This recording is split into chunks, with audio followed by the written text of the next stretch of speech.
Hi. I wrote this essay as an adaptation of a presentation I gave in my branch of the RCI on the Makhnovtchina. After long discussions and much feedback around the last two essays, I decided to structure this one a bit differently. I hope you will enjoy. Okay. I'll start by a cursory introduction with definitions for all the terms you may not be familiar with if you are not already an educated Marxist. I will then proceed with a very short summary of the events that led to the squashing by the Red Army of the Makhnovtchina. After that, I will get into a basic Marxist class analysis of the Makhnovtchina and attempt at explaining the previously discussed events with it. Finally, I'll conclude with practical lessons revolutionaries can learn from the Makhnovtchina. Introductory glance at Russian anarchism and definitions. First, let us get into some definitions which someone who isn't familiar with Marxist jargon would need to understand the following essay. If you're already familiar with Marxism, feel free to skip ahead. Commodities, consumer goods, necessities, and all other physical or digital goods. Means of production, the whole of machine, land, and tools which, when wielded by skilled workers, allow for the production of value, either in the form of commodities or services. Class, a social grouping that is defined by its relationship to the means of production. Labor force, the whole of skill and physical strength which, when used alongside the means of production, produces the lion's share of value in any economy. Bourgeoisie, the class which earns a great majority of its income through the ownership and exploitation of land, housing, or means of production. Working class, the class which earns all or most of its income through the sale of its labor force to the bourgeoisie or the petty-bourgeoisie. Petty-bourgeoisie, the class which owns some small amount of land or its own means of production, but who must still use its labor force to attain a sufficient livable income. Marxism, the overarching science which combines materialist dialectics, philosophy, history, economics, sociology, and to a lesser extent, all other sciences, so as to best analyze the past and future evolution of human society, thus finding the best ways to move it forward. Anarchism, an umbrella term used for all ideologies seeking the negation of all authority as their foremost political aim. Makhnovtchina, the anarchist insurgent army and territory which controlled a part of modern-day Ukraine from 1918 to 1921. Guerrilla warfare, a form of generally small-scale warfare which relies on urban or difficult-to-traverse terrain to allow a numerically or technologically weaker force to slowly wear down its opponent. Bolshevik, a name given to the revolutionary faction of the Social Democratic Party of Russia after they were in the majority position in one of the congresses. Bolshevik meaning majority in Russian. October Revolution, the Second Russian Revolution of 1917, which occurred in the old Russian calendar in October, which saw the Bolshevik overthrow of the bourgeois transitory government. A little fun fact, currently the October Revolution is placed in what we call November. Cossack, someone from a region in modern-day Russia known for its cavalry and pogroms. Capitalism's progressive tasks, the whole of the progresses won by the bourgeois revolutions which overthrew feudalism to begin building capitalism. For example, the end of absolute monarchy, industrialization, the centralization of government, the end of aristocratic privileges, etc. First International. It was an international organization that regrouped all the different communist parties throughout the world. It was followed by the Second International, the one of the Social Democrats. Tsarist, the faction of people who wanted a Tsar, an absolute monarch, to lead the Russian Empire. Pogrom, an anti-Semitic raid with the aim of instilling terror in the Jewish population. Now that we've dealt with the definitions, let us get into the essay. Anarchism has been popular among Western workers for hundreds of years, far longer than Marxism. Because of this history, anarchism reached the far ends of the Russian Empire for decades before Marxism gained any importance even in Western Europe. For this reason, in the First International, the Russian workers were mostly on the side of Bakunin in the split. Marxism only really started gaining a foothold in the Russian urban centers with the first Russian language edition of the first volume of Capital in the spring of 1872. In the meantime, Russian anarchism had developed to be some of the strongest in Europe. While many different branches existed amongst them, and they disagreed profoundly on how revolutionary struggle was to take place and on what was to be done after the revolution, they were still all mostly known under the sobriquet of the Russian anarchists. As what is now known as Ukraine was part of Russia, Makhno and his comrades were also considered a part of this loose grouping. This group's political energy was mainly spent in something known as propaganda of the deed, shocking, sometimes terrorist actions meant to convince those who heard of them of the truth of anarchism because of the bravery required to pull such an action off. Obviously a very idealist concept. These actions included political assassinations, bombings of bourgeois cafes, and more. A well-known anecdote is that Lenin's older brother was a terrorist of the sort. When the days of October came around, the first order of business for the Bolsheviks was to put an end to Russian involvement in the First World War, and since it was a war of aggression from the Russian Empire, the negotiation went awry very fast for the new Soviet state. And the Treaty of Brest-Litovsk saw some of the most productive land of the once empire given over to the Germans. This included the territory of modern-day Ukraine. As the occupation began, Makhno and his anarchist comrades began to develop a network for resistance against the occupation. Before setting anything in motion, however, they sent Makhno to see how the situation was evolving in Moscow. There, he met with Lenin.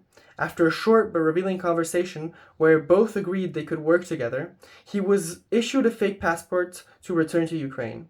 There, he and his comrades began to engage in small-scale guerrilla warfare. They would concentrate all their strength quickly, and after taking a small, lightly defended city from the Ukrainian nationalists or from the German occupation forces, they would disperse amongst the peasants who filled their ranks and amongst whom they had very strong support. When they would take cities, they would kick out or kill the bourgeois collaborators and seize their property to redistribute it. This continued to bolster their support and strength until they became capable of holding their positions against the enemy and maintaining a piece of permanent territory. So was born the Makhnovtchina. So, what's next? I will be synthesizing 5 years of guerrilla warfare and internal politics down to a few paragraphs here. So I'll link resources that go more in depth in the description of the video. Through to 1919, the anarchists slowly gained territory against the nationalists and the occupation forces, when finally Germany signed peace on the Western Front and the occupation forces retreated. A series of progressive reforms were enacted by Makhno at that point, from the internal democracy of the insurgent army to the official redistribution of the land to the peasants and the establishment of Soviets of workers and peasants to decide locally what to do with production. In the meantime, though, an alliance of all reactionary tendencies had put their support behind an old Tsarist general, Lavr Kornilov. This faction was made up of fascists, monarchists, and some social democrats, which had already made friends with the Tsarists in the months after the February Revolution. This alliance of reactionary forces was funded and supported by all the imperialist powers of Western Europe and the United States. Much can be said of what had to be done in the land of October to defeat this counter-revolution, but our subject today focuses on the revolutionaries who were the first victims of the counter-revolution. The White Armies began their campaigns to conquer the territories of the old Russian Empire through western Ukraine. There, they began methodically squashing the Makhnovtchina, murdering, pillaging, raping, and pogroming as they went. They took all the territory that was once controlled by Makhno and his acolytes, but the insurgent army and Makhno himself survived, always escaping capture and extermination. The White Army, having captured all the major ports of modern-day Ukraine, from which they could receive support from their imperialist backers, started a long, double-pronged offensive to march on Moscow. What was shaping up to be the Red Army was struggling tremendously and losing battle after battle against the Whites. A long retreat was taking place towards Moscow. This meant the front line moved fast and the White supply lines quickly became stretched. It is in this context that the insurgent Makhnovite army made a desperate offensive on the most important port of Ukraine at the time, to cut off White supply lines. They were successful, and in the maneuver, they yet again gained more support from the local peasantry and workers. At this point, the White Army had to be split, with a major contingent having to be sent back down to Ukraine to secure their supply lines. This allowed the Red Army to start winning some crucial battles and to start crushing the counter-revolution. In this period, an alliance was officially inked by the Bolsheviks with the Makhnovites. This alliance went as far as to officially integrate the insurgent army as a contingent of the Red Army under Trotsky. In this period, shipments of weapons were starting to be made by the communists to the anarchists in exchange for grain the Russian cities were in dire need of. In this period of official alliance, the systemic pillaging by the Black Army of the supplies of the Whites would sometimes, mistakenly according to the anarchists, extend to shipments meant for the Land of October. And, on the other side, Cossack contingents, haphazardly integrated in the Red Army, lacking discipline, continued their storied history of pogroms and war crimes. This strained relations on the front, and ultimately, when the White Army was all but defeated on the Western Front, and the Red Army started reaching the centers of Makhnovite command, the order was given to arrest the Makhnovite generals in Makhno, and to dissolve the Makhnovtchina as an independent territory, to fully integrate it into the nascent USSR. How can we explain this betrayal? Is it simply the evil, mean-spirited, tanky tradition of anarchy bashing? Was it because of the counter-revolutionary, Judeo-communist Trotsky's individual duplicity as some peasants believed? I'll try to develop the likely factors that led to this decision in the rest of this essay, to finally assert why I believe the absolute integration of the Makhnovtchina in the USSR was inevitable and ultimately vital for the revolution's survival. Time to get into the juicy Marxist class analysis. First of all, I want to apologize for what I'm about to write, but once again, before getting into the actual class analysis, to answer the questions posed before, we have to establish some more context. I know, heartbreaking for an online audience. Regardless, let us get into it. We must first discuss what the general class division looked like in the part of Ukraine the Makhnovtchina liberated from occupation. The Russian Empire was a brutal, absolutist regime under which even capitalism's progressive tasks had been stifled, and the rural productive forces, as well as the urban proletariat, were extremely underdeveloped compared to its Western European counterparts. And the February Revolution did not lead to much change in this regard, as it was essentially a continuation of business as usual. An overwhelming majority of the population of what would become the Makhnovtchina lived in small, rural communities, generally under a semi-feudal system where the owner of their lands, and thus the person extracting their profits, did not live amongst the community, with a great majority of farm workers being dispossessed proletarians. There were still, however, some petty-bourgeois individual farmers, bakers, and other artisanal petty-bourgeois living among and with the communities. The cities, if we want to call them that, were small and underdeveloped, more similar to medieval cities made up of thousands of petty bourgeois and their few employees each. In this context, class consciousness developed much slower and less thoroughly than in the giant industries of Western Europe, where proletarians experienced the repression and exploitation of their bourgeois as a constant routine. Where in the factories, workers had nothing to do but speak with each other and thus inevitably develop a sense of community with each other, rural farm workers were mostly isolated and found belonging in their rural communities, which united proletarian and petit bourgeois as friend and almost equal members. To make things worse, the difficulty of distributing Marxist literature throughout the vast swaths of farmland, again, was contrasted by the ease of simply finding the industrial workers all exiting their workplace at the same hours and distributing pamphlets then. These factors serve to understand why anarchist ideas captured these proletarians, who by every definition should have made up one class with the urban proletarians, as they did in Western Europe. I would also add that the reason anarchism could spread there is because it was mostly an oral tradition of anarchism, and theory is much less central in anarchism. But then, what is so different in practice between the Soviets and the Makhnovtchina? After all, they had Soviets too, and they too claimed to work for the interest of the workers and the peasants. This is where the context is important. They indeed had Soviets, but once the land reforms were enacted, every once farm laborer thought himself a petit bourgeois, entitled to the production of his literal or figurative plot of land. So when the Bolsheviks spoke of collectivization, of a grain tax on the farmers to feed the cities, of mandatory industrialization of production, and more, these farmers rightly saw these ideas were against their immediate interests. After all, it would be much more beneficial for them if they could trade the product of their labor and land, now very valuable, for as much coin, equipment, and comfort as possible. That is what the farmers who had been landed by the Bolsheviks in Russia later thought too, as demonstrated by the left opposition's analysis in 1925, and then the forced collectivization Stalin enacted as soon as he had kicked the left opposition. So this desperate, for all intents and purposes, state of the Makhnovtchina, with its own army, its own council of the petty-bourgeoisie, would likely put in danger the ability of the Soviet state to feed the cities, and if they let it subsist, and the clashing class interests ended up coming up at the wrong time, the USSR's food stability, as well as the main source of coal for the budding state, would be in danger.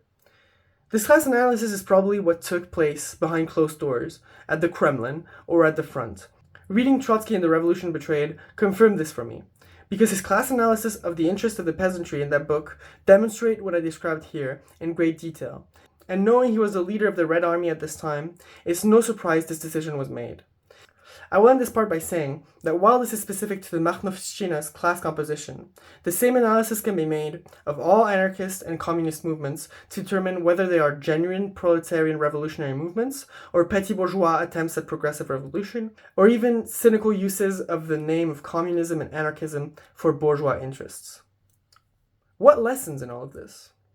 The first and most important lesson for any Marxist or revolutionary trying to understand the Makhnovtchina, in my opinion, is the understanding of how different revolutionary strategies can be useful depending on the class composition of the area in which you are organizing revolution. You cannot use the same strategy in urban France as you do in rural Ukraine. If you had to put Lenin with all his ideas and undoubtedly great understanding of proletarian revolution in the place of Makhno, he would not have been as effective at mobilizing the peasantry into an effective revolutionary army. This must be understood by any Leninist revolutionary. Theory is not universal, and it doesn't and mustn't aspire to be. This same question of the class composition explains again why we do not organize revolution in the same way today in Switzerland as the Revolutionary Communist Party, as the Chinese permanent revolutionaries built revolution in the Jiangxi Soviet. I'm sure I butchered that. This is why individually, reading theory isolated from real-life organizing leads to great mistakes and misunderstandings of Marxism, and why the only way to become a genuine Marxist is through the revolutionary practice in real-life organizing alongside the study of theory. One without the other leads to revolutionary attempts doomed to failure. I hope you enjoyed this essay, and I hope the added structure made it easier to understand and follow for comrades in all stages of their communist development. If you want to discuss the ideas and historical events described in this essay further, feel free to contact me or any of my comrades of the Revolutionary Communist International in your local section, or leave a comment on YouTube. And remember, the fight for international communist revolution is not online. It's out there, in the streets, in the workplaces, in the unions, in the farmland, and everywhere else the bourgeoisie has extended its dirty little tentacles.